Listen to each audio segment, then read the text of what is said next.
You have the So floor. Canadians love their dogs. About 1 in 5 Canadians have a dog. I've got a dog myself. He's a little dog named Bala. He's a Maltese.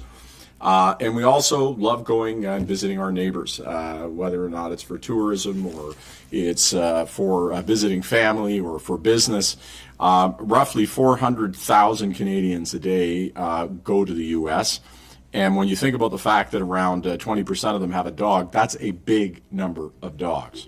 Conversely, around 3 million Americans a quarter come to Canada and also have the same number of dogs. So the American love affair with dogs is just as intense.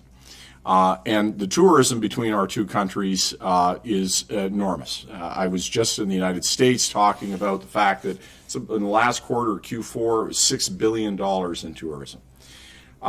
So I'm quite concerned, if I'm honest, about the regulations that are being brought in by the United States, requiring, as of August 1st, a number of new measures for folks bringing their dogs across the border. As people would be aware today, when you drive across the border with your dog, there's not a lot of questions. You're able to go back and forth, and that makes a good deal of sense because Canada isn't a source country for rabies. We are a rabies-free country.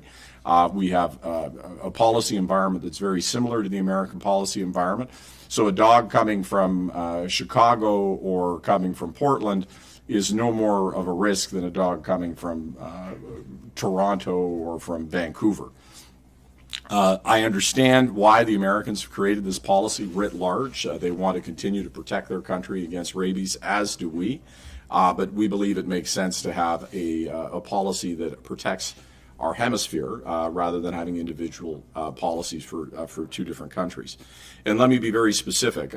First of all, in my conversation with Secretary Becerra last week, I was able to go to Washington and speak to the Secretary and a number of legislators. There are a couple of important changes that we have been able to extract, but they're not enough. In the first order, we've gotten very positive indications. We're waiting on confirmation that there's going to be a grace period where folks are given a warning at the border for the first couple of months so that they don't just have this policy jumped on them. August 1st is very, very close. In the second order, the CDC has removed the requirement for CFIA to validate independently the veterinary certificates. That was going to be a massive problem for us administratively. They've removed the requirement for a specific ISO microchip and now are accepting any type of microchip that works, sort of modern microchip that people would have in their dog. And they're allowing a Canadian-specific form that will be valid as long as the rabies vaccination is valid. Unfortunately, there are some things that the U.S. is still requiring. For any crossing now, they're going to have a CDC-specific form that you have to use every time, where they're going to have to, and I just pick on my dog Bala.